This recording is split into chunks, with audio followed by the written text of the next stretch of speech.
Hey, what's up guys? Welcome to the channel. I wanted to make a video about the UFC flyweight division because there's just so many different layers to the UFC flyweight division right now that I want to talk about. And one of the most important things, because Deiveson Figueiredo has been speaking lately, I think Henry Cejudo may cost Figgy his flyweight title. We're going to get to that in a second, but I want to talk about some of the other things. So at UFC 277, you have Brandon Moreno versus Kai Kara-France for the interim flyweight title. So that's a little bit strange, and I absolutely hate interim belts, especially when they're not needed. But what happened was Deiveson Figueiredo took the belt from Brandon Moreno in January at UFC 270, the card where Francis Ngannou defeated Cyril Gane. And it was a very close decision. And this was the third time they fought. They fought to a draw at one point in time. Then they rematched and Figgy got stopped via rear naked choke. And now they had the trilogy and Figgy just squeaks out a win by decision. It was a great fight. And the UFC kind of said, you know, we'd like to make this fight for a fourth time. You know, the fans wanted to see it. It was great the first three times. Why not make it a fourth time and really settle who is the better flyweight fighter and who belongs as the UFC flyweight champion? Well, since then, apparently Deiveson Figueiredo has suffered some type of injury. It's been undisclosed what kind of injury it was, and we're going to talk about what he said in a minute or two. And so the UFC decided to move ahead with a UFC flyweight interim title fight between Moreno and Kai Kara-France, UFC 277 in July. And, you know, in the past, you know, maybe not in the last 2 or 3 years, it's kind of changed in the last 2 or 3 years. But before that, it used to be a champion could kind of sit out for a year or a little over a year, and there would be no interim belt. But what the UFC has started to do, especially with title holders that are not necessarily big stars, if they can't fight on their timeline, then the UFC is like, okay, well, we'll just make an interim title fight. Whenever you come back, we'll have a unification bout. They did it with Francis Ngannou. Francis Ngannou had won the belt, I think, the end of March of last year. He couldn't fight in August, just a few months later, and they decided, you know what, we're going to book Cyril Gane versus Derek Lewis for the interim heavyweight title. And it's crazy because it used to be like they had Conor McGregor sit out for like a year before they made him vacate the belt or whatever. And there's been instances, I remember Cain Velasquez used to suffer a lot of injuries, be out for over a year, and they didn't even make an interim title then. But now it's like, okay, we need you to fight whatever date it may be, July, August, September. And if you can't be ready to fight, okay, then we're moving on to the next two guys and we're making an interim title fight, which I don't necessarily like because I believe it devalues the title, but that's a topic for a whole nother video. So now apparently Figgy can't fight. The UFC wants him to fight in July, which is about 6 months. That's not a crazy period of time. Typically champions fight 2 to 3 times a year. Sometimes they only fight once a year. So it's not crazy for Figgy to say, you know what, I need a little bit more time. I need to fight, you know, October, November, something like that. That's fairly reasonable for a champion to ask. But the UFC decided, you know what, we need a second title fight on this card. UFC 277, the main event, Amanda Nunes versus Juliana Pena 2. So they decided we're going to make an interim title fight with the next two most deserving guys at flyweight, Brandon Moreno and Kai Kara-France. Brandon Moreno, the former champion. Kai Kara-France on a decent streak. A lot of people were calling for Kai Kara-France to fight Deiveson Figueiredo next rather than Brandon Moreno because people were tired of seeing him fight for whatever reason. They didn't want to see the fourth fight. Now, Deiveson Figueiredo has come out and made a lot of comments, and I really think this may end badly for him.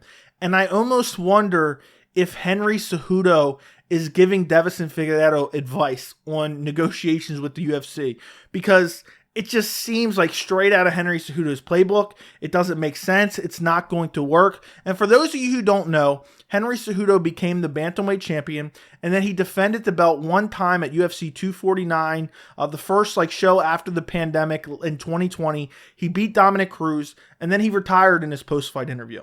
And it was weird because everybody knew when he retired, it wasn't for, because he just wasn't ready to fight anymore. He didn't want to fight anymore. It was because he wanted more money and the UFC was unwilling to pay him any more money, which is, again, I've been a person, I've talked about it on this channel. The UFC doesn't pay these fighters nowhere near enough of what they should be paid. But Henry Cejudo decided to go about it. You know what? I'm going to retire. I'm going to force the UFC's hand, and they're going to have to pay me. Well, we've seen how that has worked out. Henry Cejudo has been on the sidelines. They moved on with Petr Yan versus Jose Aldo, I think, in July. So, Cejudo defended in March. They already moved on like 3 months later, and they crowned a new champion, and people have forgotten about Henry Cejudo. Not everybody, but a lot of people have forgotten about him. And that just goes to show the UFC just says next man up. It's very rare that you're a big enough star that you can affect the UFC via retirement. And I believe that the UFC and Dana White took this personally. I think that's why Henry Cejudo has been constantly calling for fights. He's calling to fight Aljamain Sterling. He's calling to fight Alexander Volkanovski. He's calling to fight all these different guys. I think he continues to call out Volkanovski because he believes Volkanovski is the biggest fight that he can get and that he'll get paid more for it. Well, we've all seen, it has not worked. The negotiating between Henry Cejudo and the UFC has not worked. He's been out for, over 2 years at this point, and now he's coming back. And I don't believe that his contract has changed at all. Maybe it has, but if it has, he hasn't been super vocal about it, which means it couldn't have been that good. So now you have Deiveson Figueiredo, who trains with Henry Cejudo, and it just seems like right out of Henry Cejudo's playbook. Deiveson Figueiredo came out and he said, the UFC is making this fake plastic belt, which again, I don't necessarily agree that the UFC is doing an interim flyweight belt when Figgy just fought in January. I'm against interim belts when they're unnecessary. But he's saying, if the UFC does this and they don't pay me more, I'm going to move up to 135 pounds, which makes absolutely no sense. Deiveson Figueiredo, he's one of my favorite fighters to watch. He is super exciting. He is not a star for the UFC at all. And he's even done the UFC favors before. He defended his title at back-to-back pay-per-views. I think it was UFC 255 and UFC 256. And the UFC doesn't care about that. It's what have you done for me lately? And he's saying, if the UFC doesn't pay me more after making this interim belt, I'm going to move up to 35. Makes zero sense. What is moving up to 35 going to do? The UFC will just move on without you. They will just move on. They will then strip Deiveson Figueiredo or make him vacate. They say, okay, move to 135. They will make Brandon Moreno versus Kai Kara France at UFC 277 for the undisputed flyweight title. They will crown a new champion, and they will move on. And if I had to bet, I think the UFC would rather have Brandon Moreno as a champion. They want to tap in to that Mexico market, to the Hispanic market. They were so happy when Brandon Moreno won the title because, that's a lot of people, that demographic that they can target with Brandon Moreno as a champion. So I think the UFC say, okay, go ahead, move to 135. And I think Deiveson Figueiredo doing this could be career suicide because if he loses that flyweight belt, now he's lost a little bit of leverage he has. He's not a massive star. He goes to 135. There is nothing but killers at 135. I think Figueiredo can be competitive with a lot of the top 10. I do not see Deiveson Figueiredo beating the top, 5 guys. I don't see him beating guys like Aljamain Sterling. I don't see him beating Jose Aldo. I don't see him beating Petr Yan. I just don't see that happening. And if Figgy moves up, now he's lost his negotiating power, the little bit that he has with the belt. The UFC gets what they want, and they're not going to pay him more at 135. Does he think if he magically moves up a weight class, all of a sudden the UFC is going to say, okay, we're going to pay you more? And, when I was looking at an article, and this is translated from an interview Brandon Moreno did, or not Brandon Moreno, Deiveson Figueiredo did, and apparently this stems from Deiveson Figueiredo claiming an injury, saying he can't fight in July, and then not sending the proper documentation. Apparently, this is what Figgy said in an interview. I'm very upset, and I'll send the UFC all the exams I have that prove my injury, because I've heard they haven't received the documents. So I think what happened is, and we've seen a lot of negotiating, I think Figgy wanted more money to fight Brandon Moreno for the 4th time. I believe he wasn't getting it. They offered him a date that probably wasn't conducive to him. He said, well, you know what? I got these lingering injuries. I can't fight in July. So he said, I can fight in October, November. He wanted more on his timeline since the UFC wasn't willing to pay him. And I think whatever happened, UFC send us these documents, prove that you're injured, and he has not sent them.